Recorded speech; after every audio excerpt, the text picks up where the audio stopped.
오늘 말씀의 제목은 왕의 권세 네 번째 이야기입니다.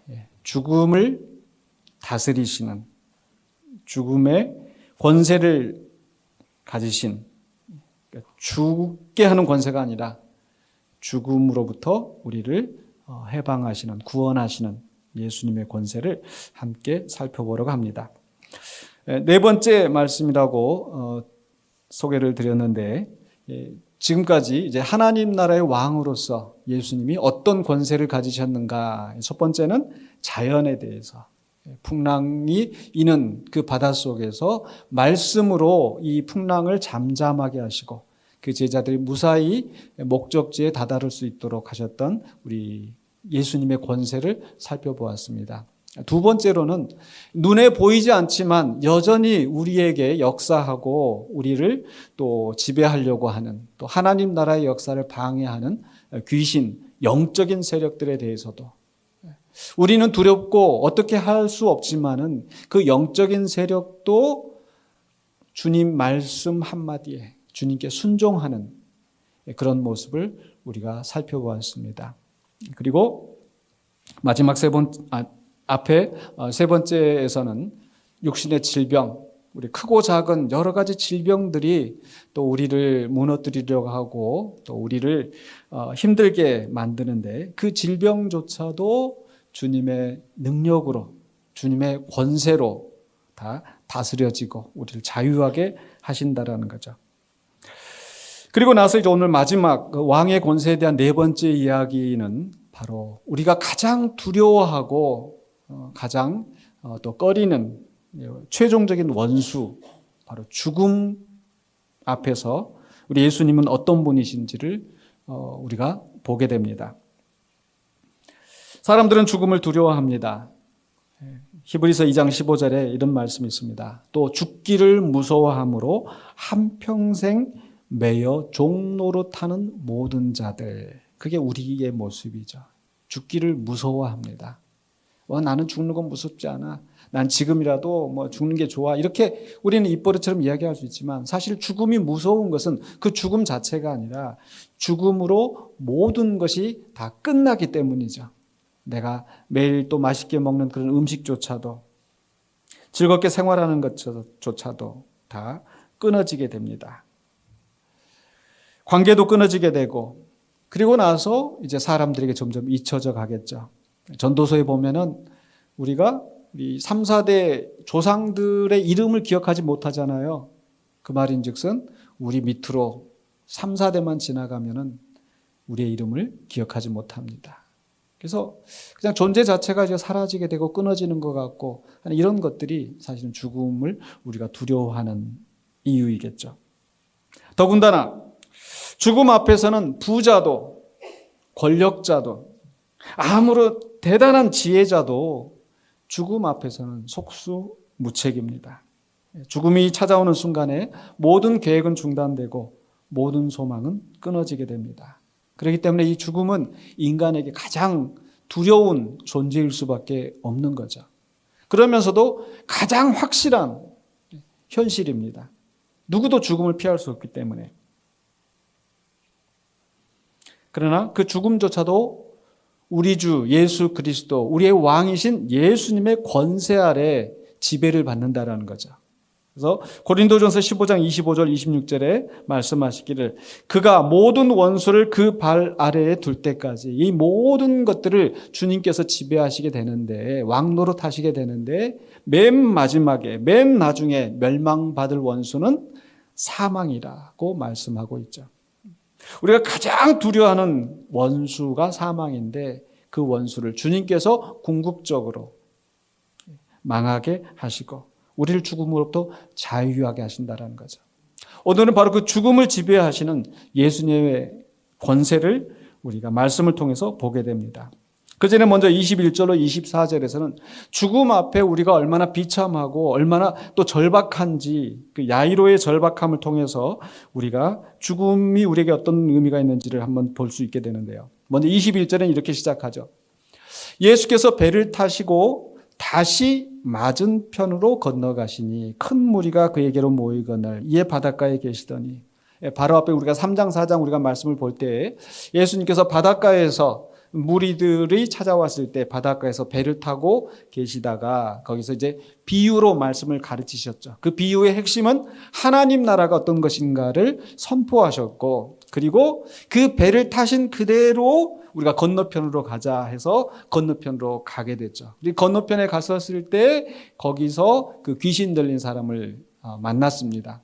그냥 귀신이 아니고 군대 귀신이라고는 아주 고약한 귀신 들린 자를 만나게 되는데, 거기가 어느 지방이었습니까? 배를 타고 가시던 데가 거라사인의 지방, 이방인의 땅이었었죠.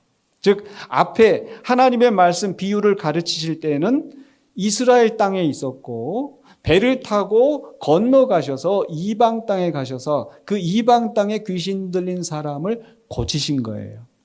그리고 다시 배를 타시고 돌아오셨는데, 그러면 여기가 어디겠어요? 이스라엘 땅입니다. 다시 이스라엘 땅으로 돌아오게 되었는데, 그때 바로 22절에 회당장 중에 하나인 야이로라 하는 이가 예수님 앞에 나옵니다. 예수님 앞에 발 아래 엎드려 간곡히 구합니다. 회당장은 어떤 사람들인가?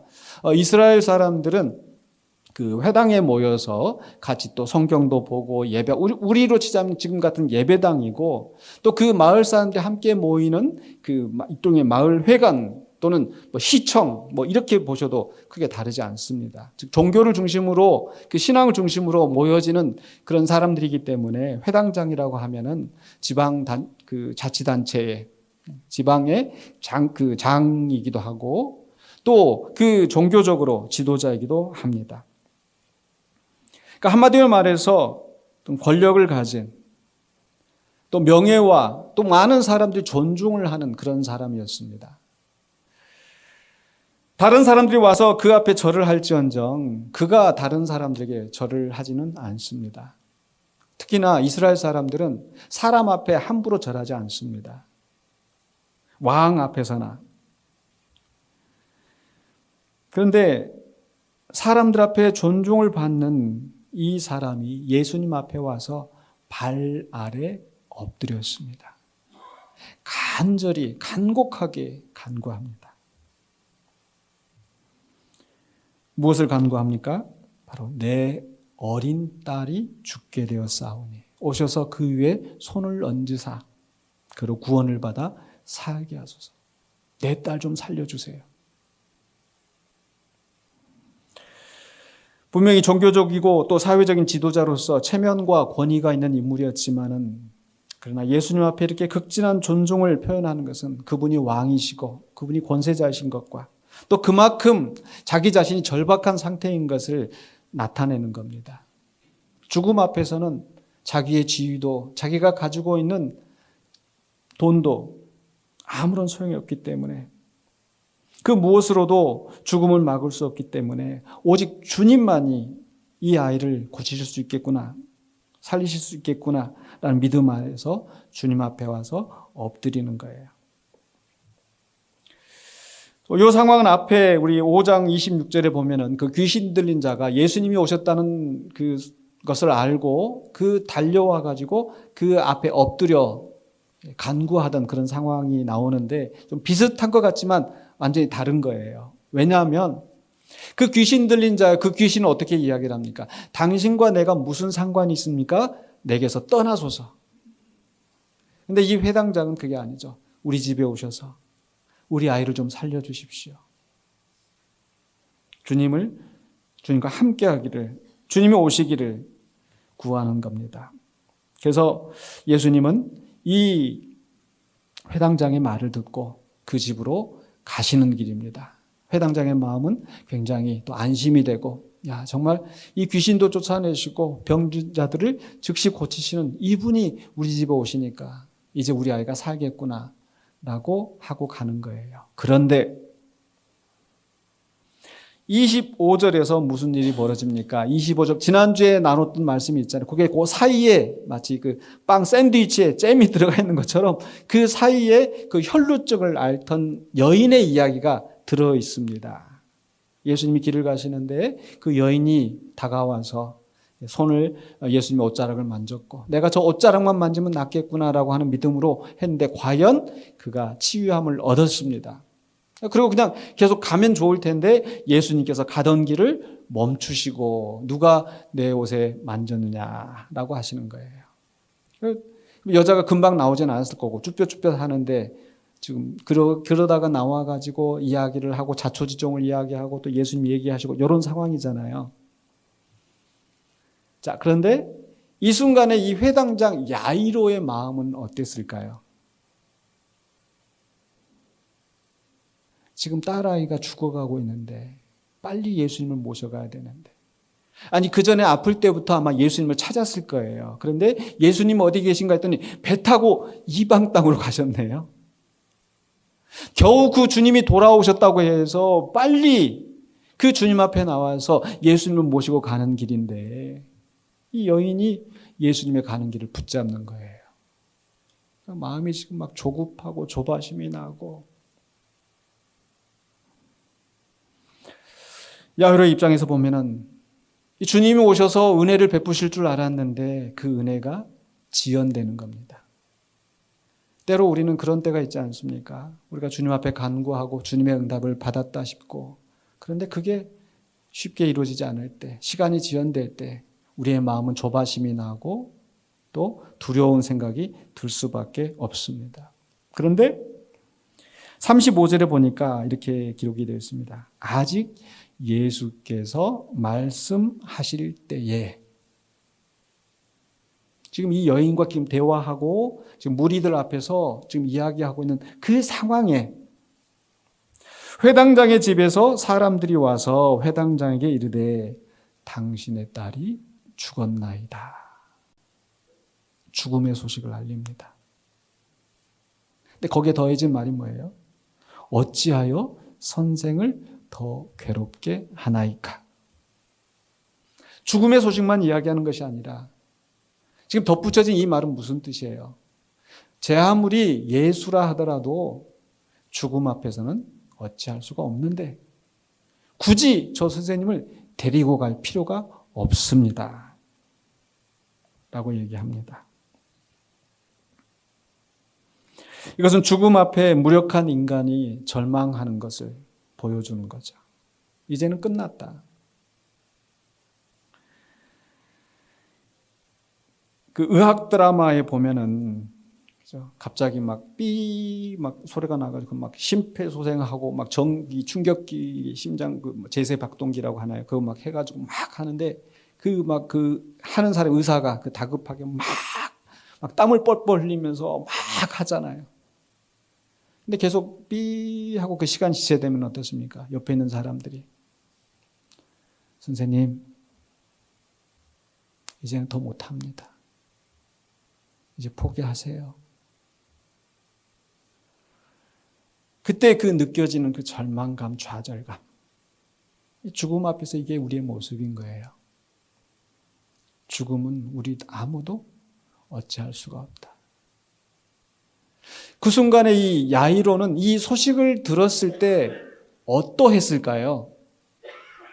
사실 성경에서 아무런 얘기도 하지 않고 있는 걸 보면 망연자실 그냥 다리에 힘이 빠져가지고 풀썩 주저앉지 않았을까?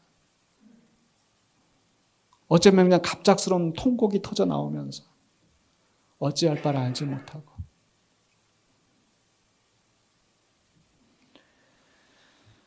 사람들은 죽음 앞에 아무것도 할 수가 없다고 생각을 합니다.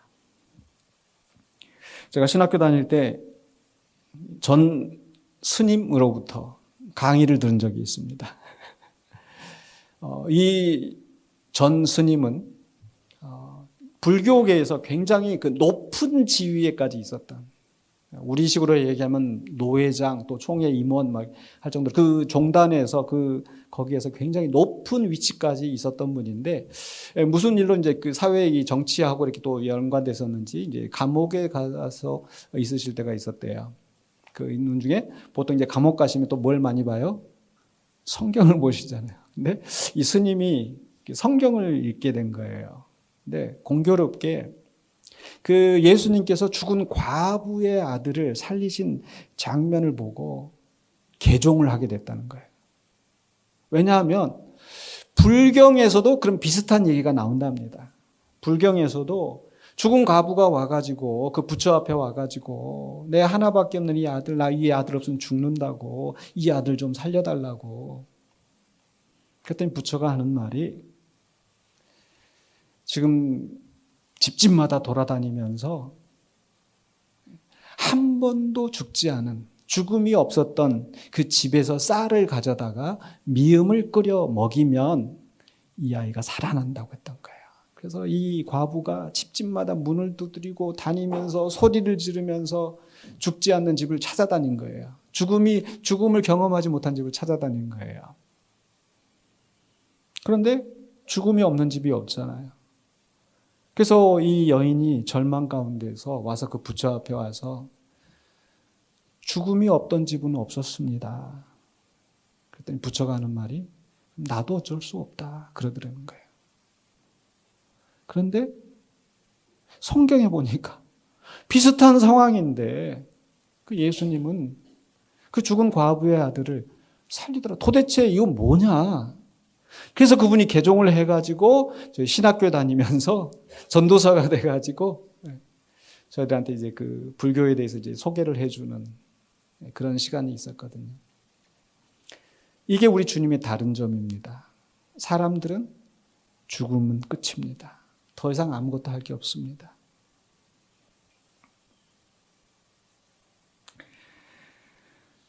바로 아무것도 할 수 없다고 하는 그 순간에 예수가 와도 어쩔 수 없다고 사람들은 생각을 하지만 그러나 그 순간에 예수님은 어떻게 말씀하십니까? 그 죽음 앞에 왕의 권세로 선포하시는 게 5장 36절로 39절까지 나오는데요. 36절에 예수께서 그 하는 말을 곁에서 들으시고 회당장에게 이르시되 뭐라고 할까요?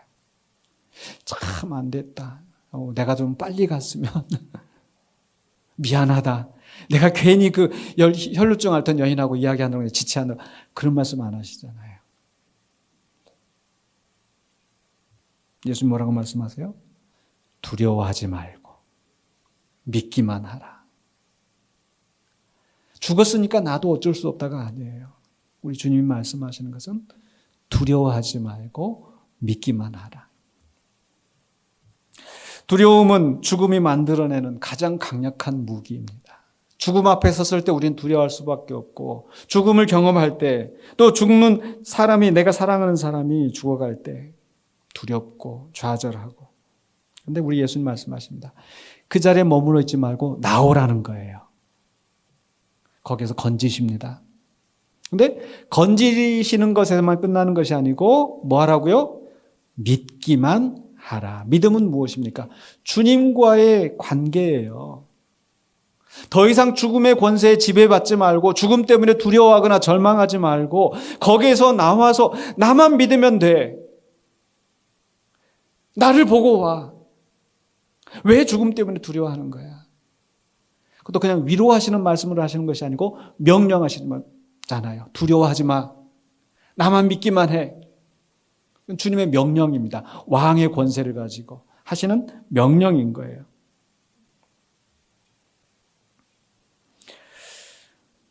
믿음이란 무엇입니까? 믿음이라는 것은 이 지금 있는 현실을 부인하거나 그저 현실이 잘 될거나 그렇게 막연하게 생각하는 것이 아니라 특히 죽음 앞에서 죽음을 부인하거나 회피하는 것이 아니라 죽음 너머에서 그 죽음을 지배하시는 예수를 바라보고 나아가는 것인 줄로 믿습니다. 예수님이 어떤 분이신가? 자, 이 시점에서 야이로는 두 가지 선택 앞에 놓이게 되는 거예요. 죽음의 소식을 전한 이 사람들의 말을 듣고 그렇지 죽었으니까 어떤 것도 할 수가 없지 하고 예수님을 포기하고 죽음의 자리로 갈 것인지 아니면 주님의 말씀을 듣고 두려움에서 나와서 주님을 믿기만 할 것인지 여러분들은 어떤 선택을 하시겠습니까? 이 회당장 야이로는 후자를 선택했어요. 그래서 예수님께서 그 회당장을 데리고 몇 사람들과 제자들 중에 몇을 데리고 그 죽음의 자리로 가시는 겁니다. 믿음이라는 것은 바로 이런 겁니다. 상황이 변해도 딸이 죽었으니까 세상이 무너진 것 같고 어떤 소망도 보이지 않는 것 같은데 여전히 주님을 붙잡고 주님과 함께 가는 것이 믿음인 줄로 믿습니다. 여러분, 우리 모두 그런 믿음을 가지시길 주의 이름으로 축원합니다. 그래서 야이로는 예수님을 따라갑니다. 예수님이 앞장서서 가십니다. 딸의 상태는 바뀌었지만 최악의 상태가 되었지만 예수님은 그 발걸음을 멈추지 아니하시고 그곳으로 가십니다. 회당장 집에 갔었을 때 무슨 일이 벌어집니까? 사람들의 통곡 소리가 집 바깥에까지 들립니다. 근데 예수님께서 또 말씀하시죠. 39절에 들어가서 그들에게 이르시되 너희가 어찌하여 떠들며 우느냐. 이 아이가 죽은 것이 아니라 잔다. 사람들의 반응이 어떠했습니까? 비웃었다고 했죠. 왜냐하면 그 사람들 분명히 이 아이의 숨이 끊어지고 더 이상 아무런 살아있는 그런 표시가 나타나지 않고 이 정도 되면 사람이 죽은 거예요. 그러니까 소식을 알릴 정도가 됐으니까 시간이 얼마나 지났겠어요. 사람들이 예수님의 말을 듣고 비웃습니다. 왜냐하면 죽은 사람은 죽었으면 아무것도 할 수가 없는데 저 사람 지금 잔다고 그러는데 지금 이 상황을 알고나 지금 하는 말인가? 저 사람 선지자라고 하더니 사기꾼 아니야? 분간도 못하고 있네?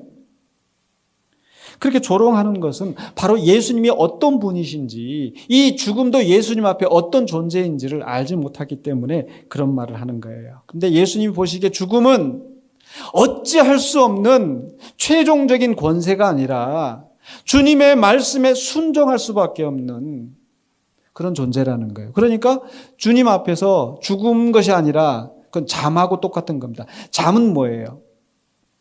죽음하고 잠은 어떻게 달라요? 죽음은 어떤 반응도 보이지 않지만 잠자는 사람은 엄마가 와서 깨우고 아빠가 와서 깨우고 깨우면 일어나는 게 잠이에요. 잠은 끝이 아닙니다. 바로 주님은 그 말씀으로 이를 깨우실 수 있기 때문에 잠자는 것과 똑같은 거예요. 이 왕의 관점에서 보면은 죽음의 끝이 아니라 왕의 명령 한마디 일어날 수 있는 그런 상태라는 거예요. 그러니까 죽은 것이 아니고 잔다. 더 이상 통곡하지 마라. 더 이상 두려움 가운데 있지 말라. 죽기를 무서워하는 죽음 앞에 좌절된 우리들을 향하여서 말씀하시는 거예요. 죽음이 너희를 지배하는 것이 아니고 내가 죽음을 지배하고 있다. 두려워하지 말고 믿기만 하라. 예수님 실제로 이제 그 말씀하신 후에 그 소녀 죽은 아이의 손을 잡고 말씀으로 살리시죠. 5장 41절에 그 아이의 손을 잡고 이미 싸늘하게 식어버린 그 아이의 손을 잡고 말씀하십니다. 달리다굼. 이는 번역하면 내가 내게 말하노니 소녀야 일어나라 하심이라. 이미 죽었는데 어떻게 이 아이가 일어날까요? 이미 죽었는데 어떻게 들릴까요? 바로 창조주 하나님께서 아무것도 없는 세상에서 말씀으로 하니까 이 세상 만물이 생겨나는 것이고 저 공중의 새와 짐승들까지 모든 사람들까지 주님의 능력으로 생명을 불어넣으시잖아요. 생명을 주관하시는 분이신데 그 죽음이 지배하는 게 아니라 예수님이 말씀하시면 죽음도 순복할 수밖에 없어요. 생명이 살아납니다. 그래서 42절 43절에 소녀가 곧 일어나서 걸으니 나이가 12살이라. 교묘하게 왜 이 두 이야기가 12해를 혈루증으로 앓던 여인의 이야기와 12살이 된 이 소녀의 이야기가 겹쳐져 있는지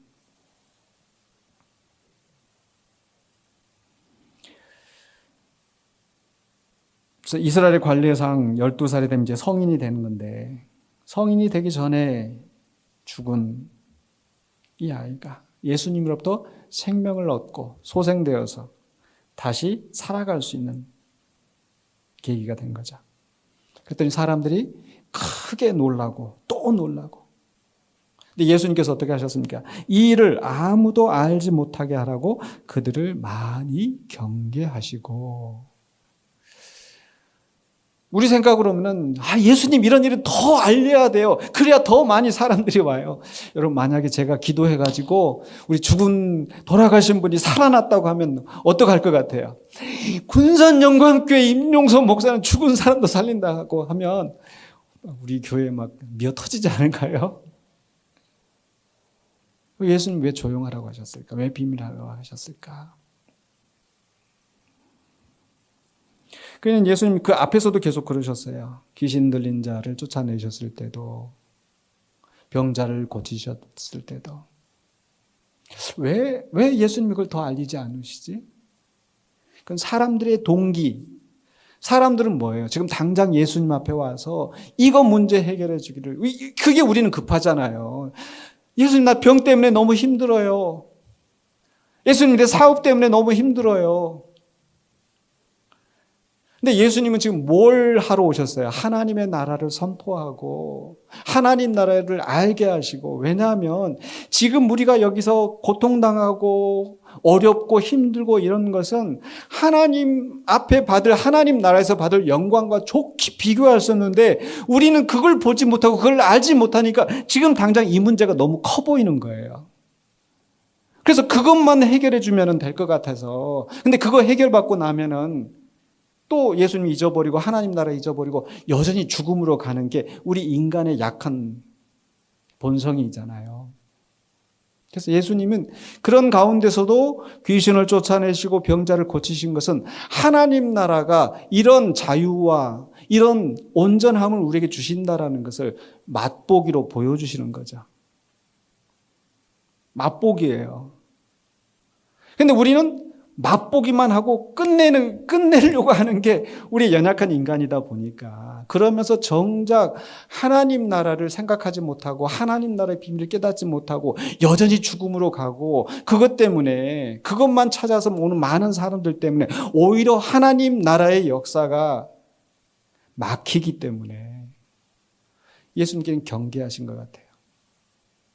그 말인즉슨 우리의 삶 속에서도 성경에 보면 예수님이 귀신도 쫓아내시고 병자도 고치시고, 나는 기도했는데 왜 나는 응답되지 않을까? 왜 나는 내 이 문제는 해결되지 않을까? 또 그 지체되는 이 순간처럼 다른 사람들은 다 해결되는 것 같은데 왜 나한테는 그 은혜가 임하지 않을까? 나는 하나님 앞에 버림받은 게 아닐까? 아니에요. 두려워하지 말고 믿기만 하라.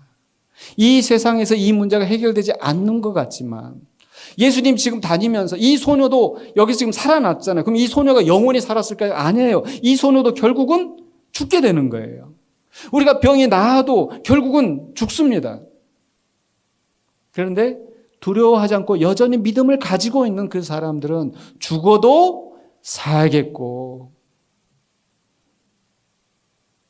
실패한 것 같지만 실패한 게 아니라 그런 순간에도 믿음을 붙잡고 가는 사람들이 하나님 나라에서 영원한 영광에 참여하기 때문에, 로마의 박해 아래서 많은 기독교인들이 죽었습니다. 히브리서에 있는 말씀처럼 칼로 배임을 당하고 돌로 맞아 죽고 감옥에 갇히고. 다니엘서에 보면은 그 불구덩이에 던져졌을 때 와서 그 메시아가 구해줬다는데 왜 그런 역사가 일어나지 않는 거야? 다니엘서에 보면은 그 사자굴에 던져졌는데 그 천사가 와서 그 사자 입을 막아서 다니엘이 멀쩡히 살았다는데 그건 옛날 전설이고 옛날 이야기가 아닌가? 만약에 그 1세기의 기독교인들이 그런 생각을 했더라면 그 순교할 수 있었겠습니까? 아니에요. 지금 당장 우리는 현실의 문제가 해결되는 것이 아니라 주님이 어떤 분인지를 분명히 알고 두려워하지 말고 믿으면서 주님을 따라가는 것. 그게 주님께서 우리에게 원하시는 삶의 모습이라는 겁니다. 왜냐하면 주님은 죽음을 다스리시는 죽음을 이기시는 분이시기 때문에 결코 죽음이 하나님 나라의 역사를 막지 못합니다. 죽음이라 하더라도 로마서 8장에 있는 말씀처럼 칼이나 기근이나 적신이나 그 어떤 것도 죽음조차도 우리를 주 예수 그리스도의 안에서 하나님의 사랑에서 우리를 끊을 수 없노라고. 죽음조차도 끊을 수 없는 것을 믿으시기 바랍니다. 그래서 내가 사랑하는 사람을 잃고 정말 그 깊은 상처가 있다 하더라도 그 죽음이 끝이 아니고 우리 주님은 죽음을 지배하시는 분이라는 거.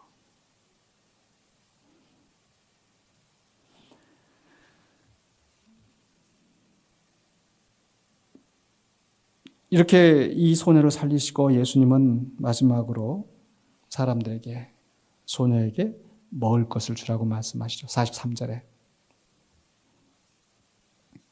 일상으로 회복하시는 겁니다. 그 혈루증을 앓았던 여인도 따라 내 믿음이 너를 구원하였으니 평안히 가라고 그 공동체로 보내시는 것처럼 이제 이 아이가 다시 그 가정 안에서 사랑받는 딸로서 부모에게 사랑을 받고 공급을 받고 자라날 수 있도록 일상의 삶으로 보내시는 거죠.